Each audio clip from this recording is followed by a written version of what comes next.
स्वागत है आप सभी का। आपके साथ मैं हूं स्वप्निल। बड़ी खबर इस वक्त की, खाटू श्याम जी मेले में भगदड़ मच गई।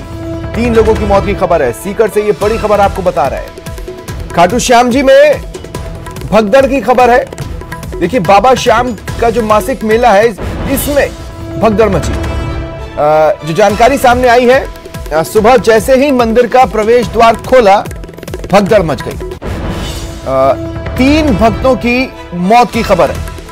तो ये बड़ी खबर आपको बता रहे हैं। देखिए, जैसा कि हमारे सहयोगी सुबह जब आप तक ये खबर पहुंचा रहे थे, उन्होंने बताया था कि रात से ही लोगों का जुटना शुरू हो जाता है, लोग पंक्तियों में लग जाते हैं। ऐसे में जैसे ही गेट खोला गया, आप ऐसे समझ लीजिए जैसे बांध का गेट खोलते और भरभरा कर पानी आता है, ठीक उसी तरह की स्थिति बनी। जैसे ही प्रवेश द्वार खुला, भक्तों में होड़ मच गई आगे बढ़ने की, और इसी बीच ये हादसा हुआ है। ज्यादा जानकारी देंगे संदीप, क्या अपडेट्स हैं?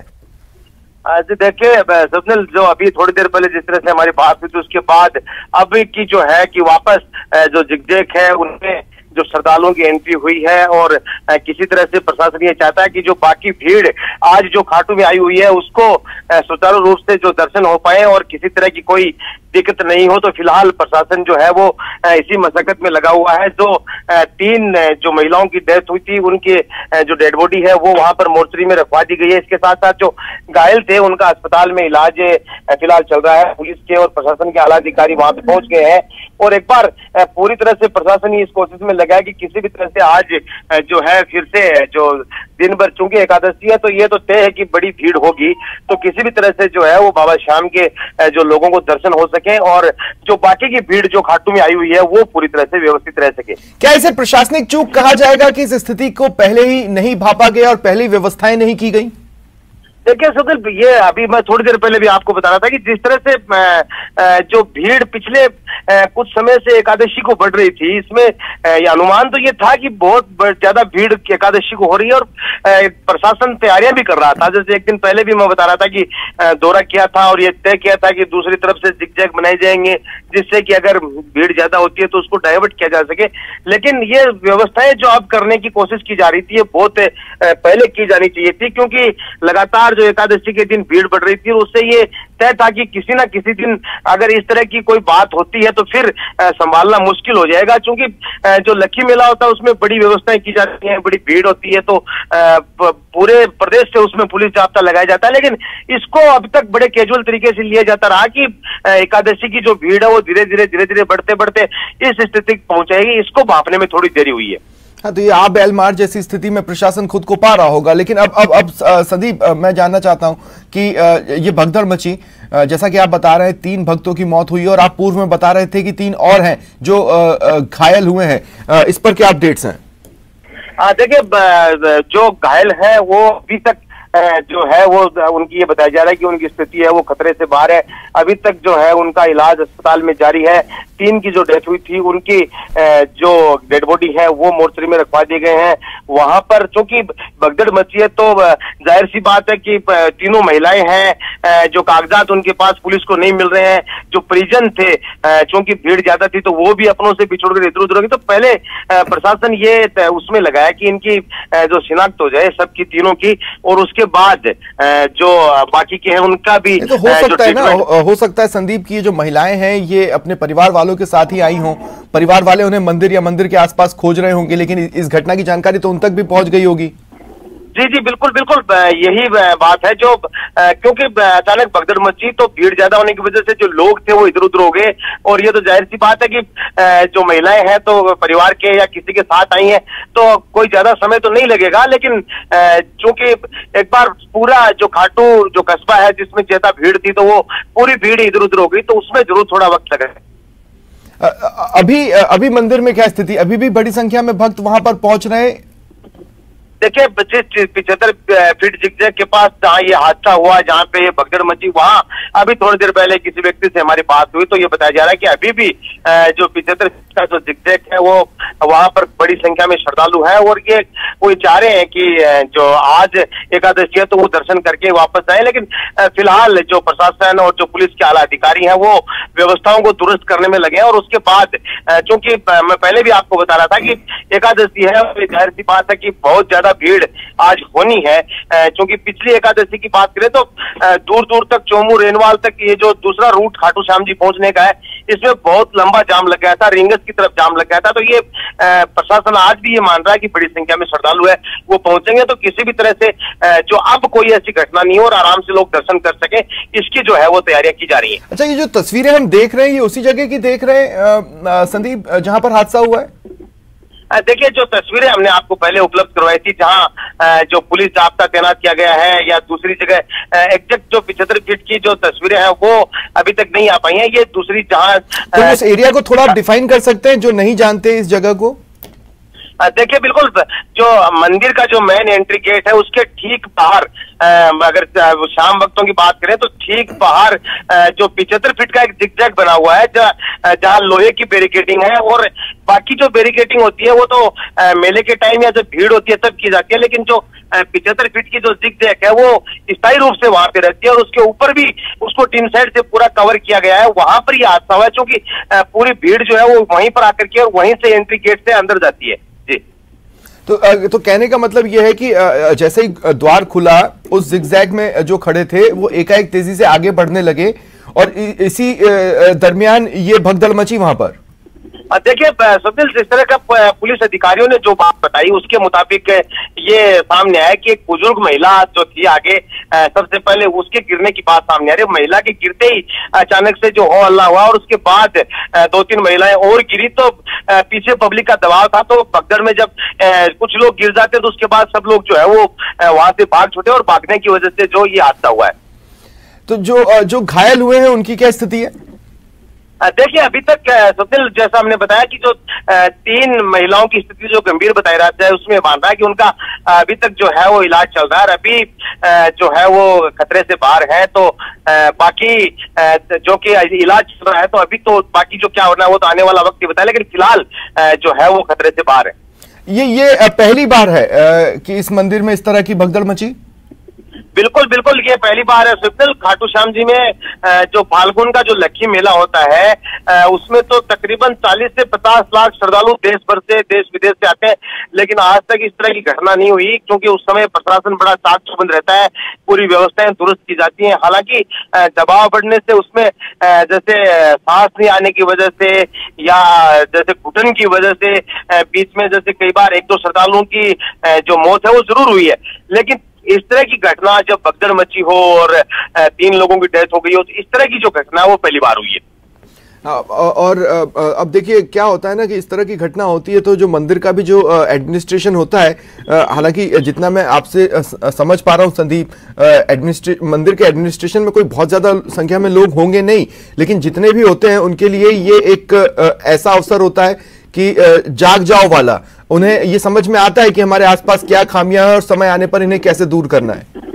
देखिए सुनील, जो मंदिर के एडमिनिस्ट्रेशन की बात करें, जो मंदिर कमेटी है वो उसकी तो अगर बात करेंगे तो वो तो पूरी की पूरी जो वीआईपी कल्चर है उस पर चल रही है। जो बार बार ऐसा देखा जाता है कि बिल्कुल जो कमेटी के लोग हैं वो कहीं नजर नहीं आएंगे, लेकिन जब कोई वीआईपी आता है या जो वीआईपी दर्शन की बात होती है, या पूरा पैकेज जो दर्शन के लिए जो मंदिर कमेटी के लोग हैं, जिनमें वीआईपी दर्शन कराने से लेकर के स्टेज तक के जो पैकेज इन लोगों ने चला रखे हैं, तो ये तो जाहिर सी बात है कि आम श्रद्धालुओं की तरफ ध्यान कम है, और यही वजह है कि इस तरह की व्यवस्था हो रही है।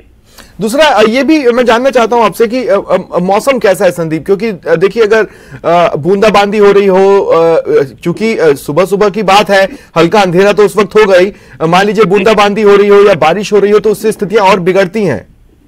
हाँ देखिए, बादल जरूर छाए हुए हैं, लेकिन अभी तक बारिश जैसी तो कोई बात नहीं है। जो बादल छाए हुए हैं तो ये तो तय है कि बारिश हो सकती है कभी भी, लेकिन फिलहाल जो है वो इस तरह की बारिश जैसी इसका मतलब भगदड़ के वक्त वहां पर अंधेरा तो रहा होगा, हल्का अंधेरा तो रहा ही होगा, कोई रोशनी की पर्याप्त व्यवस्था तो नहीं हुई होगी जिसकी वजह से ये स्थितियां और बिगड़ी। देखिए, जहाँ पर जो हादसा हुआ है वहां पर तो लाइटिंग की व्यवस्था तो है, लेकिन अंधेरा तो सुबह सुबह का जो समय होता है, और चूंकि अब धीरे धीरे जो है वो दिन छोटे होने लगे हैं, रात बड़ी हो रही है, तो पहले तो 5 बजे जैसे सुबह आराम से पूरा उजाला हो जाता था, लेकिन अब धीरे धीरे सुबह 5:30-6 बजे तक भी हल्का सा अंधेरा रहता है। तो जाहिर सी बात है कि आसपास तो अंधेरा था ही। संदीप, चलिए ठीक है, अब आपसे मैं ये जानना चाहता हूं कि ये अब घटनाक्रम हो चुका है और उसके बाद आप बता रहे हैं कि वहां पर व्यवस्थाएं की हैं। क्या पर्सन्स भी डिप्लॉय हुए हैं? हालांकि सुबह के वक्त जितनी भीड़ रहती है, मेरे ख्याल से जैसे जैसे समय बीतता है भीड़ धीरे धीरे कम ही होती है। देखिए सुनील, ये तो बच्चों के लोग पहले दिन आ जाते हैं और रात को आ जाते हैं, उनकी भीड़ सुबह सुबह ज्यादा रहती है। लेकिन ये एक माना जाता है कि एकादशी का जो दिन होता है उसमें बाबा श्याम की जो दर्शन है उनका विशेष महत्व है। तो ज्यादा दिक्कत तो नहीं हो सकते, क्योंकि दिन भर जो जैसे जयपुर से बहुत बड़ी संख्या में श्रद्धालु आते हैं वो दिन में आते हैं, आसपास के सीकर और अन्य जिलों से, राजस्थान से जो श्रद्धालु आते हैं वो दिन में आते हैं। रात के समय या सुबह सुबह से बाहर के जो श्रद्धालु आते हैं उनकी भीड़ ज्यादा रहती है। तो आज तो चूंकि माना जा सकता है कि भीड़ तो दिन भर रहेगी। तो आपकी पुलिस अधिकारियों से बातचीत क्या हुई है? देखिए, जो वो स्थानीय जो डीवाईएसपी हैं, जो अन्य अधिकारी हैं, उनसे हमारी बात हुई है। तो वो उनका जो कुछ बहुत ज्यादा बताने की स्थिति में तो नहीं है। उनका भी यही कहना है कि फिलहाल जो व्यवस्थाएं जो हैं उनको दुरुस्त करने में लगे हुए हैं और ये कोशिश की जा रही है कि जो भी खाटू में आने वाले श्रद्धालु हैं उनको किसी तरह से व्यवस्थित करके और उनको आज रखा जाए और उसके बाद कहाँ कमी रही, कहाँ खामी रही, क्योंकि पूरा जो खाटू का इलाका है वो सीसीटीवी की जद में, तो जाहिर सी बात है कि इसके फुटेज भी होंगे और सब कुछ होगा। लेकिन वो सब प्रशासन जो है वो जांच का काम जो है वो सेकेंडरी मान रहा है। सबसे पहले ये माना जा रहा है कि किसी भी तरह से आज की जो व्यवस्थाएं हैं उसको दुरुस्त किया जा सके। देखिए संदीप, आपको भी मैं बताना चाहता हूं कि हम दरअसल ग्राफिक्स के जरिए इस घटना से जुड़े कुछ सवाल उठा रहे हैं। हालांकि इनमें से कुछ का आपने भी जवाब दिया है। आप इन सवालों को सुन लें, जिसका जवाब अभी तक सामने नहीं आया है उस सवाल का जवाब आप दीजिएगा। देखिए, न्यूज़ 18 राजस्थान ये पूछना चाहता है कि आखिर ये जो भगदड़ मची ये कैसे मची।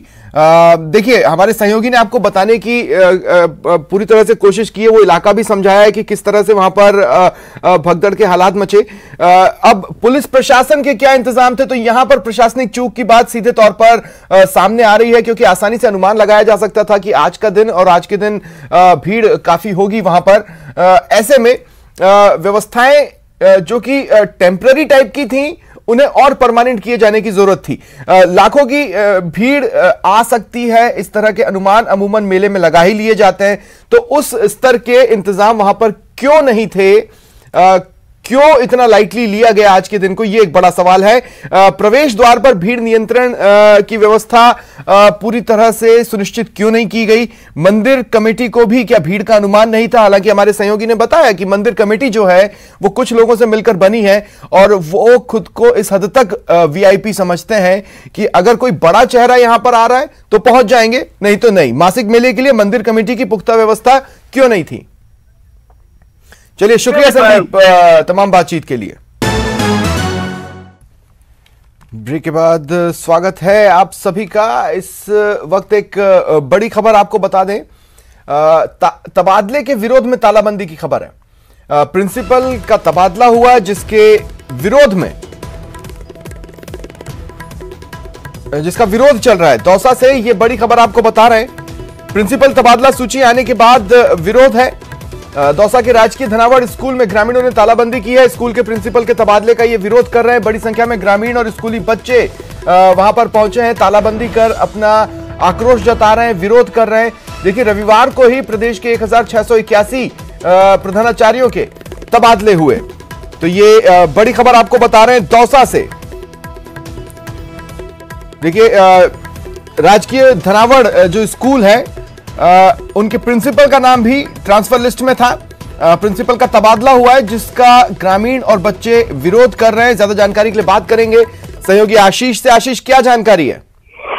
ये राजकीय उच्च माध्यमिक विद्यालय धनावड़ का मामला है और स्कूल पर ताला लगा हुआ है। ग्रामीण प्रदर्शन कर रहे हैं और जो स्कूली बच्चे हैं वो स्कूल से बाहर खड़े हुए हैं और इंतजार कर रहे हैं कि कब उनका स्कूल खुले। कल राजस्थान की सरकार ने शिक्षा विभाग के द्वारा 1681 प्रिंसिपलों के तबादले किए गए थे और उसी के बाद में दौसा के राजकीय उच्च माध्यमिक विद्यालय धनावड़ के प्रिंसिपल बोमराज मीणा का भी तबादला हुआ था। ग्रामीणों का कहना है कि इनको ये जब से स्कूल में पदस्थापित हुए हैं तब से स्कूल की व्यवस्थाएं ठीक हुई हैं और स्कूल में शैक्षणिक माहौल भी बना है, अनुशासन में है, ऐसे में इनका तबादला नहीं किया जाए। इसी के चलते ये राज्य सरकार और स्थानीय विधायक DR खटाना के खिलाफ विरोध प्रदर्शन कर रहे हैं। जो धनावड़ की सरपंच है, स्थानीय सरपंच कलावती देवी मीणा, उनके नेतृत्व में प्रदर्शन किया जा रहा है और फिलहाल ना तो स्कूल के स्टाफ को अंदर प्रवेश दिया जा रहा है, ना स्कूली बच्चों को अंदर प्रवेश दिया जा रहा है। जी, तो क्या जिला शिक्षा अधिकारी तक ये बात पहुंची? हालांकि सुबह का वक्त है, लेकिन फिर भी बिल्कुल जिला शिक्षा विभाग के आला अधिकारियों तक ये बातें पहुंच गई हैं। जो बांदीकुई के CPO हैं वो मौके के लिए रवाना हो चुके हैं और जिला शिक्षा अधिकारी जो दौसा में बैठे हैं वो भी आने की संभावना है। उनसे भी बात हो रही है लगातार। उनका कहना है कि ग्रामीणों से समझाइश की जाएगी, तबादला एक प्रक्रिया है, लेकिन ग्रामीणों का ये कहना है कि ये राजनीतिक व्यवस्था के लिए ये तबादला किया गया है, ऐसे में इस तबादले को निरस्त किया जाए। ग्रामीणों ने चेतावनी दी है कि जब तक तबादला निरस्त नहीं होगा तब तक स्कूल का ताला नहीं खोला जाएगा। चलिए ठीक है, शुक्रिया, आप नजर बनाए रखें।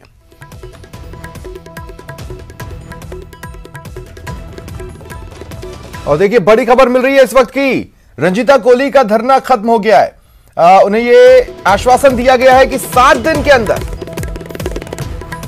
आरोपी गिरफ्तार होंगे। वो लोग जिन्होंने हमला किया, गाड़ी को क्षतिग्रस्त किया, जो खनन माफिया या खनन माफिया के गुर्गे हैं, उन्हें 7 दिनों के भीतर गिरफ्तार कर लिया जाएगा। भरतपुर सांसद रंजीता कोहली ने इस आश्वासन के बाद अपना धरना समाप्त किया है। प्रशासनिक अधिकारियों से उनकी वार्ता हुई जिसमें यह आश्वासन मिला और फिर सहमति बनी कि धरना खत्म करते हैं। 7 दिन में आरोपियों की गिरफ्तारी का आश्वासन है। देखिए ओवरलोडेड वाहनों को बंद करने की जो मांग थी उनकी, उस पर भी सहमति बनी है। ज्यादा जानकारी के लिए बात करेंगे सहयोगी दीपक पुरी से। दीपक, क्या जानकारी है?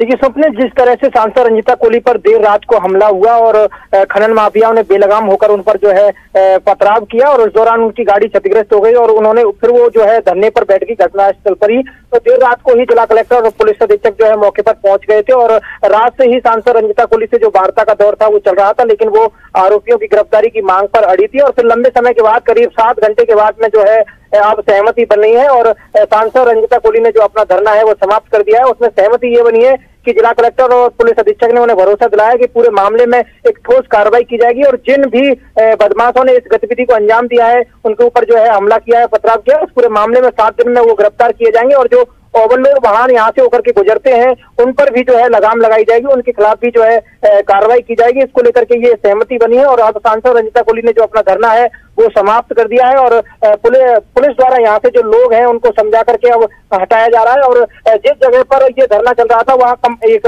लंबा जो जाम था वो लग चुका था और उसके द्वारा पुलिस को जो है खुलवाया जा रहा है। जो डंपर रात में निकल रहे थे उनको, जिनको जब्त किया था, करीब 4-5 डंपर थे जो मौके पर जब्त पुलिस द्वारा किए गए थे, उनको भी थाने ले जाया गया है। और साफ तौर पर सांसद रंजीता कोहली ने कहा है कि इस पूरे मामले में एक ठोस कार्रवाई होनी चाहिए और उनके द्वारा कामा थाने में जो है जानलेवा हमले का मामला दर्ज कराया गया है। जी, मैं दीपक आपको रोक रहा हूं। मेरे साथ अब सांसद रंजीता कोहली जी फोन लाइन पर जुड़ चुकी हैं। रंजीता जी, स्वागत है आपका न्यूज़ 18 राजस्थान पर। Thank you. क्या बातचीत हुई आपकी प्रशासन से? प्रशासन से मेरी बात हुई है, जो अवैध खनन चल रहा है वो रुकना चाहिए और जो हमारी गाड़ी के ऊपर हमला हुआ है वो और मेरे ऊपर हमला हुआ है वो उसकी कड़ी से कड़ी उन लोगों को सजा मिलनी चाहिए और 7 दिन के अंदर उनको अरेस्ट करा जाए। मैं आपके ट्वीट्स भी देख रहा था, आपने बताया कि 100 से ज्यादा गाड़ियां थी जब आप मौके पर पहुंची। आपने ये भी बताया कि आपके ऊपर हमला हुआ, पूरा घटनाक्रम क्या था? जी, जिस तरीके से हमारी जनता ने, मेरे क्षेत्र के लोगों ने बताया था MP साहब आप आइए, और मैं आई थी तो ट्रक के सामने मैंने अपनी गाड़ी लगाई थी और जिस तरीके से हमारे DGP और चीफ सेक्रेटरी का कहना था कि हम अवैध खनन के खिलाफ मुहिम चला रहे रोकने की, लेकिन उसी को लेकर के मैंने देखा, हमारे लोगों ने देखा कि ये अवैध खनन किस तरीके से हो रहा है। तो यहाँ पर 100-150 गाड़ियां और रोड जो कि पूरी बहुत से परिवार इसमें खत्म भी हो चुके। इस तरीके उस वक्त आपने जो कुछ भी देखा, क्या आपने उसकी रिकॉर्डिंग की है? नहीं, बिल्कुल मैंने रिकॉर्डिंग करी है, उसकी वीडियो बनाई है, मैंने भेजा है। अच्छा, तो जब आपको ये सूचना मिली और आप वहां पर गई, तब क्या आपने पुलिस से संपर्क किया था कि भाई मुझे इस तरह की इंफॉर्मेशन मिली है, चलिए अपन चेक करते हैं? नहीं नहीं नहीं, मैंने ये बताया था, मैंने सबको इंटीमेट करा था कि मैं यहाँ से चल रही हूँ, मैं भरतपुर के लिए। लेकिन मैंने ये नहीं बताया कि मैं यहाँ पर आ रही हूँ अवैध खननों को देखने के लिए। अच्छा। तो कि अगर मैं बता देती तो वहाँ एक भी गाड़ी नहीं मिलती, और ये लोग जिस तरीके से खड़े होकर के निकाल रहे वो पहले से ही निकाल देते। मतलब आप ये कह रही हैं कि पुलिस की मिली भगत है? अरे पुलिस ने भगा दिया भाई साहब। अच्छा। वीडियो में है, सारी चीजें आप देखिए।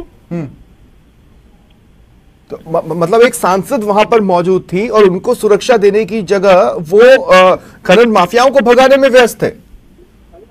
बिल्कुल बिल्कुल, जिस तरीके से मैं खड़ी थी, मेरी गाड़ी को तोड़ दिया गया था, मेरे ऊपर हमला करे गए थे, और पुलिस प्रशासन खड़ा होकर के वहाँ गाड़ियों को भगा रहा है।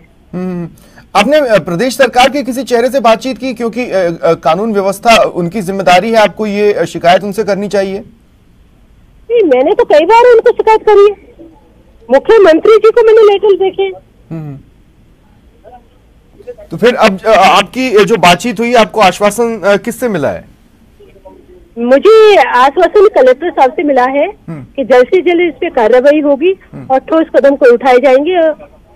और आपको उम्मीद है जो आश्वासन उन्होंने दिया उस पर वो खरा उतर पाएंगे? नहीं, जिस तरीके से उन्होंने आश्वासन दिया है, अगर उस पर नहीं उतर पाएंगे तो हम दोबारा से यहाँ पर अपनी जनता के साथ बैठेंगे। मतलब अगर 7 दिन में गिरफ्तारी नहीं होती है तो फिर दोबारा आप धरने की रणनीति पर आएंगे? बिल्कुल, मैं अपनी जनता के लिए वहाँ पहुंचूंगी। अच्छा, एक और चीज मैं जानना चाहता हूं कि जब इस वक्त भरतपुर अवैध खनन को लेकर और खनन को लेकर इतना हॉट टॉपिक पूरे देश में बना हुआ है, एक संत की जान भी गई, उन्होंने आत्मदाह कर लिया था, इसके बावजूद भी आप बता रही है कि वहां से ट्रक निकल रहे थे और खनन हो रहा था? पहली बात तो मेरे पास वीडियो है सबका जी। ठीक है, ठीक है। ट्रकों का मेरे पास वीडियो है। हाँ। सारी चीजें हैं। शुक्रिया मैम, शुक्रिया हमारे साथ जुड़ने के लिए और तमाम जानकारी के लिए। और देखिए, एक और बड़ी खबर आपको बता दें, स्वतंत्रता दिवस से पहले सुरक्षा एजेंसियां चौकन्नी हैं। 6 संदिग्धों को हिरासत में लिया गया है। देखिए, शक यह जताया जा रहा है कि इन 6 लोगों के पाकिस्तान की खुफिया एजेंसी ISI से संबंध है। जैसलमेर से यह बड़ी खबर है, 6 संदिग्ध डिटेन किए गए, पूछताछ की जा रही है। स्वतंत्रता दिवस से पहले स्टेट इंटेलिजेंस की यह बड़ी कार्रवाई है। जैसलमेर में 2, जोधपुर में 3 और पाली में 1 संदिग्ध को डिटेन किया गया है। पाकिस्तान से संबंध के शक में इन्हें डिटेन किया गया है। ISI के स्लीपर सेल से तार जुड़े होने की आशंका है। फिलहाल सुरक्षा एजेंसियां संदिग्धों से गहन पूछताछ कर रही है और पूरी संभावना है कि पूछताछ में बड़े खुलासे होंगे। ज्यादा जानकारी के लिए बात करेंगे सहयोगी श्रीकांत से। श्रीकांत, क्या जानकारी है? जी, मैं आपको बता दूं कि स्वतंत्रता दिवस से पूर्व जो है स्टेट इंटेलिजेंस ने एक बड़ी कार्रवाई को अंजाम दिया है। जैसलमेर से 1 और पोखरण से 1, पूरे जिले से 2 लोगों को डिटेन किया गया है। वहीं सूत्रों की माने तो जोधपुर से 3 और पाली से 1 व्यक्ति को जो है वो संदिग्ध को डिटेन कर लिया गया है। पाकिस्तान से संबंध होने का जो है वो संबंध होने के जो संदेह जताए जा रहे थे, जिसके बाद इन लोगों को डिटेन किया गया है। अभी तक विस्तृत पूछताछ की जाएगी, इनसे संयुक्त सुरक्षा जांच जैसी जो होती है वो बैठेगी, जिसके बाद ही साफ हो पाएगा। लेकिन अभी तक जो आधिकारिक पुष्टि जो है वो कहीं ना कहीं नहीं की जा रही है। पूछताछ में जो है वो बड़े खुलासे होने की संभावना है। वहीं जो है अगर बात करें जैसलमेर के 2 लोगों की, तो 1 व्यक्ति का नाम साफ हो चुका है, जो कि पोखरण क्षेत्र से एक दूध डेयरी चलाने वाले संचालक को जो है वो कल रात डिटेन किया गया। स्टेट की एक बड़ी कार्रवाई है। तो क्या इनके नाम सामने आए हैं और कहां से इन्हें जैसलमेर में, इन दोनों को जैसलमेर से 2 लोग डिटेन हुए हैं, कहां से पकड़े गए? एक जो है वो जैसलमेर विधानसभा से बताया जा रहा है, लेकिन उसको लेकर अभी तक कोई खुलासा नहीं हुआ है। वहीं पोखरण के जो व्यक्ति की है उसकी जो है वो कौन व्यक्ति है उसकी सारी बात सामने आ चुकी है। उसमें बताया जा रहा है कि वो पोखरण में एक दूध डेयरी को जो है वो संचालित करता है और व्हाट्सएप ग्रुप्स में पहले चर्चा चली, उस व्यक्ति को डिटेन पकड़ कर ले गए, इस तरह की चर्चा हुई और फिर जब बात सामने आई तो पता चला कि स्टेट इंटेलिजेंस ने की जो टीम है उसने कार्रवाई की है और कार्रवाई करते हुए जो उसे उठाकर ले गए हैं। शुक्रिया तमाम जानकारी के लिए।